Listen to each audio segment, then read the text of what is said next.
జై హో భారత్, యాత్ర for Bharat. Welcome to Yogita Pandu YouTube channel. Please subscribe our channel, press the bell icon. So ఈరోజు మే 1వ తారీఖు 2020.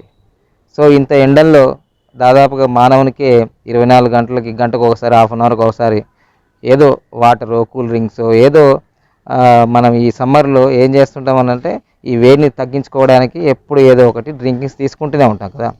ముఖ్యం ఈ మానవ జాతికే కాదు, మొత్తం 84 లక్షల జీవరాశుల్లో నీరు ప్రాణాధారం. ఈ నీటి నుంచే అన్ని జీవరాశులు మనకు జన్మన జరిగింది. అయితే ఈ ఎండాకాలంలో పశుపక్షాదులు వాటికి సంబంధించిన సంరక్షణ కూడా మనకు కొంత బాధ్యత. మన లెవెల్లో మీ డాబా పైన కావచ్చు, మీ ఇంటి ముందర కావచ్చు, ఈ నీటిని ఎండాకాలంలో మనం డాబా పైన ఇలా సో ఇలాంటి మట్టి తొట్టిల్లో కానీ ఇట్లా కానీ మనం పోస్తూ ఉంటే సో చిన్న చిన్న పిచ్చుకలు, పావురాలు అవన్నీ వచ్చి తాగుతూ ఉంటాయి. సో ఈ విధంగా వీటికి నీళ్లు పోయండి. తర్వాత గోధుమ గింజలు కానీ, తర్వాత జొన్నలు కానీ, సో మీకు ఏవి ధాన్యాలు ఉంటాయో అవన్నీ వేస్తూ ఉంటే డాబా పైన వాటికి ఆహారం. సో అవి అయితే చిన్న చిన్న పక్షులు ఏవి కూడా ఏ రోజుకు ఆ రోజే సేకరించుకొని ఆహారాన్ని భుజించి జీవిస్తూ ఉంటాయి.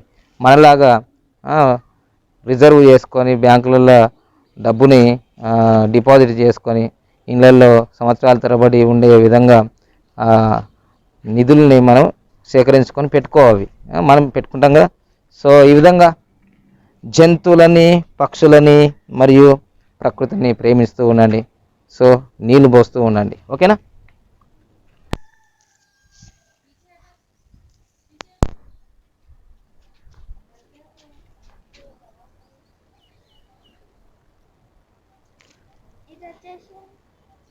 వచ్చినాయా?